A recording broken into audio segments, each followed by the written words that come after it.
এরকম দেখুন কানেক্টর চাপার জন্য এই খুঁটিতে যে সার্ভিস ড্রপগুলো ছিল সবগুলোকে সুলিয়ে নেওয়া হয়েছে।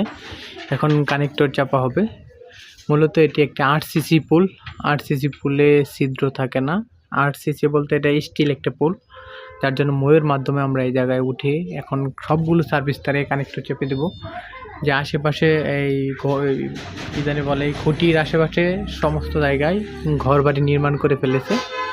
তো এর জন্য এই জায়গায় এসে কাজ করা সম্ভব নয়, যার জন্য একেবারে নিয়ে এসে চকম নিয়ে এসে অফিস থেকে একেবারে সবগুলো সার্ভিস তারে কানেক্টর চেপে দেবো, যাতে পরবর্তী সময়ে এই জায়গায় লুজ সংযোগ অভিযোগ যাতে না আসে। আর সামনে যেহেতু রমজান মাস উপলক্ষে যাতে গ্রাহক নিরবিচ্ছিন্নভাবে বিদ্যুৎ পায়, তারই লক্ষ্যে মূলত আমরা মেনটেনেন্স করে দিচ্ছি।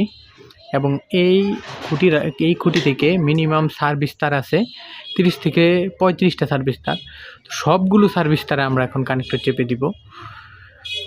তো আপনারা দেখতেই থাকুন। আমাদের উপরে সমস্ত কাজ সার্ভিস তারগুলো ঝুলিয়ে ইজি করে নিয়েছে, এখন শুধু কানেক্টর চাপবে।